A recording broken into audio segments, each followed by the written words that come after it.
Halo semuanya, gue Okto, balik lagi channel Teh Manis, teknologi masa kini. Di video kali ini kita akan bahas keyboard mechanical compact hot swap dengan harga cuma 300 ribuan aja. Mechanical keyboard di harga 300 ribuan ini menurut gue cocok banget buat kalian para pemula yang baru pengen belajar modding mechanical keyboard. Gue pribadi sih bukan tipikal mechanical antusias yang suka modding-modding gitu, tapi gue nggak tahu kedepannya mungkin gue akan lebih memperdalam juga, karena gue tertarik juga sih sama dunia modding keyboard mechanical tuh kayak gimana gitu ya. By the way, keyboard ini gue dipinjemin sama teman gue, baru aja dia beli terus dikirimin ke gue untuk di-review. So thank you buat Wahyu yang udah mau support channel ini. Semoga keyboard ini juga bisa bikin gue interest sama dunia modding keyboard mechanical gitu ya. Karena gue belum perdalam ilmu modding keyboard, makanya di video kali ini kita hanya review aja. Gue pengen tahu keorisinilan daripada keyboard mechanical harga 300 ribuan ini. So langsung aja masuk ke videonya.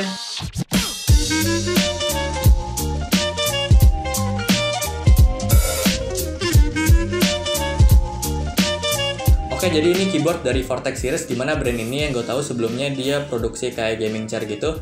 Tapi untuk sekarang dia ternyata produksi juga peripheral komputer kayak keyboard, mouse, sama headset juga ada. Salah satu keyboardnya adalah Vortex Series VX5 yang pengen kita review ini. So first of all, kayak ginilah penampakan dari keyboard ini ketika baru sampai. Kalian jangan terlalu banyak berharap dari packaging dan isi dari perintilan di keyboard ini gitu ya. Kelengkapannya dari Vortex VX5 ini, yang pertama ada keyboard, kabel, terus kita dapat switch puller juga, sama keycap puller, yang dimana keycap pullernya sangat gue nggak saranin ya. Kayak gini nih keycap puller sama ini switch pullernya. Kenapa gak gue saranin nanti akan gue kasih tahu. Dan sisanya ini cuman plastik aja. Ini bungkusan keyboardnya plastiknya kayak gini. Terus ada warranty card sama kayak manual book gitu ya. Ya ini buat ngasih tahu tombol functionnya gitu. Udah itu doang. Keyboard dengan ukuran yang kecil banget dan compact karena ini layoutnya cuma 60%. Beda dengan Keychron yang pernah kita review itu layoutnya 65%. Bedanya apa? Jadi layout 60% kalian nggak dapat fungsi F1, F2, F3, F4, F5 sampai F12.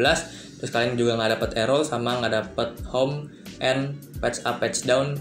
Di lab juga nggak ada gitu. Jadi kalau kalian pengen butuhin F1, F2, F3, kalian tinggal pencet Fn dulu dan pencet F1, F2, F3 udah sesuai dengan kebutuhan kalian gitu ya. Terus kalau kalian pengen pakai arrow juga sama kayak gitu. Di sini udah kelihatan ada karakter arrow atas, bawah, kanan, kiri. Cara pakainya gimana? Kalian juga harus pencet Fn dulu baru ini bisa kalian gunain arrow-nya gitu.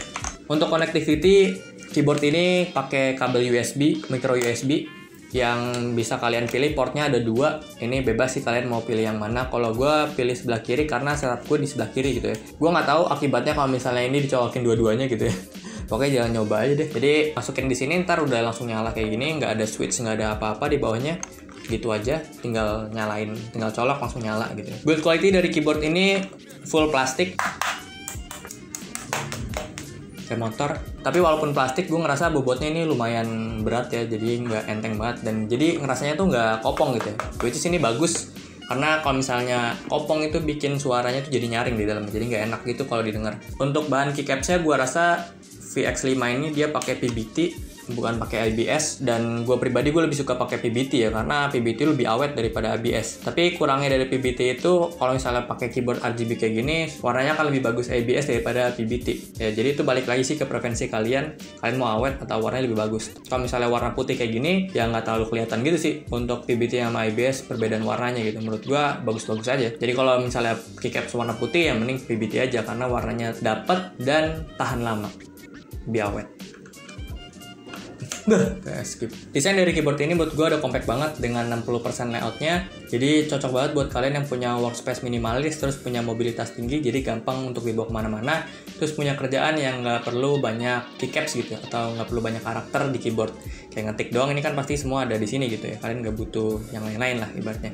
Buat kalian para gamers FPS yang nggak butuhin banyak tombol juga cocok banget nih. Kayak main PUBG, Counter Strike, PB, atau Apex. Cocok sih, kecuali kalau kalian tuh kayak main Dota yang butuhin function banyak kayak F1, F2, F3 itu kan kepake banget. Iya gak sih, San?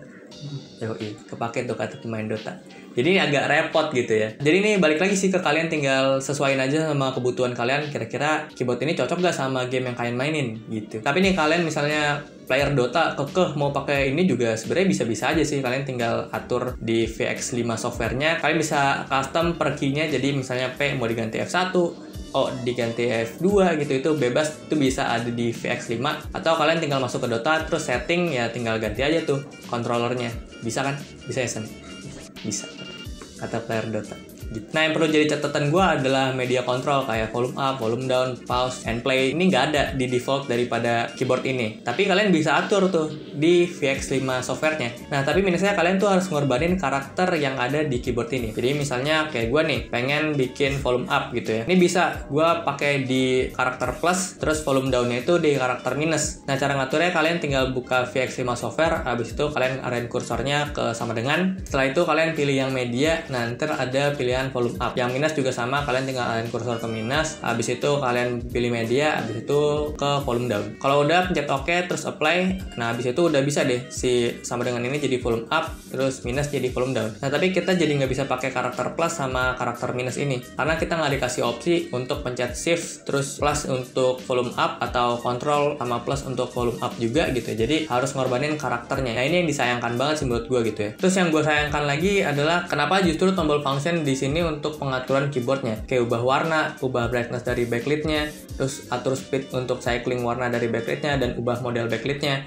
Menurut gue akan lebih kepake untuk media function kayak volume up, volume down yang tadi udah gue modif gitu ya. Karena untuk warna ini kita bisa atur lewat software, jadi kayak ya udah. Kan kalau warna gue pribadi jarang banget ya untuk ngubah-ngubah secara dadakan gitu. Paling kalau lagi moodnya pengen ganti ya gue ganti. Which is harus pergi ke software terus gue ganti ya, itu kan nggak masalah gitu ya. Justru lebih enak nyari warna dari software menurut gue. So jadi kalian harus pikir-pikir lagi tuh untuk fungsi-fungsi tadi kalau kalian tipe kalau kayak gue yang butuh banget fungsi kayak gitu, yang mager untuk ngeklik volume dulu di Windows toolbar terus ngecilin gitu kan, itu kan agak PR gitu ya. Mending dari keyboard aja langsung, mungkin udah selesai, gampang. Ada lagi nih yang gue sayangkan, ini terakhir sih kayaknya. Jadi font daripada keyboard ini ya, karena keyboardnya kan udah compact terus minimalis, tapi kenapa fontnya tuh agak kayak gini gitu, jadi nggak ngasih kesan dia tuh compact dan minimalis, jadi terlalu futuristik sih menurut gue. Nah terus yang menarik daripada keyboard ini buat kalian para gamers, termasuk gue juga nih, ini sangat ngebantu banget karena ada lock Windows. Jadi kita pencet Fn terus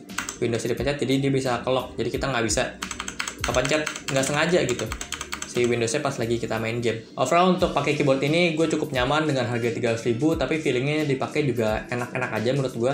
Tapi ya itu, ini kan keyboard 60% pertama gue, jadi butuh untuk dibiasain aja sih, terutama untuk arrow ini gue kadang suka lupa aja gitu mau ke bawah langsung tapi nggak pencet Fn-nya dulu, jadi kepencet kontrol gitu. Ya perlu dibiasain, tapi lama-lama gue 3 hari make juga udah kebiasa sih, lumayan. Untuk feeling ngetiknya keyboard ini lumayan enak, dia pakai Automo switch dengan varian brown yang ini ya. Kalian bisa pilih juga ada yang blue sama red. Karena ini switch brown pertama gue ngerasa ya sesuai dengan ekspektasi bayangan gue. Kalau switch brown itu pas diketik tetap ada rasa taktilnya, tapi nggak berisik, nggak kayak blue switch gitu. Jadi dia mirip-mirip kayak red switch, tapi ada feel sedikit blue switchnya. Nah, sesuai dengan apa yang gue bilang di awal, keyboard ini cocok banget buat kalian yang baru pengen belajar modding karena dia hot swap gitu ya. Di sini gue coba pengen ngecopotin, jadi kayak di sini gue coba copotin tombol Fn nih, gue matiin dulu.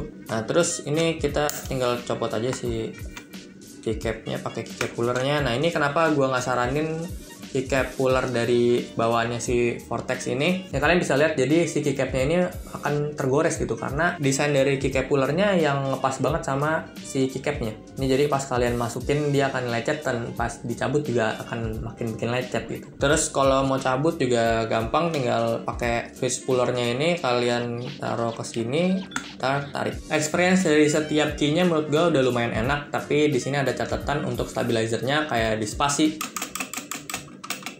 terus di shift, enter, backspace, shift yang kiri. Mereka ini pakai stabilizer. Nah stabilizer ini gue ngerasa masih geter banget, jadi kayak suaranya kayak gini. Nah ini bisa banget nanti di mod jadi lebih enak gitu ya. Jadi ini langsung aja gue kasih tes soundnya kayak gimana.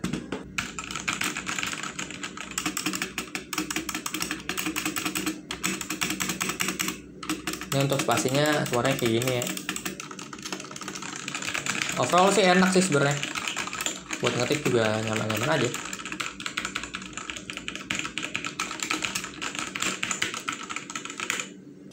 Untuk dari warna RGB-nya menurut gue ini udah lumayan soft, padahal pas gue lihat, gue buka di LED-nya itu nggak ada coatingan diffusernya gitu ya. Jadi ya udah dia LED transparan aja langsung. Nah biasanya kalau gitu kan akan jadi harsh banget ya. Tapi di sini karena mungkin warnanya putih dan dia pakai PBT jadi bisa lebih soft gitu mungkin ya. Dari segi bentuk keyboard ini punya kemiringan tanpa adanya incline bottom.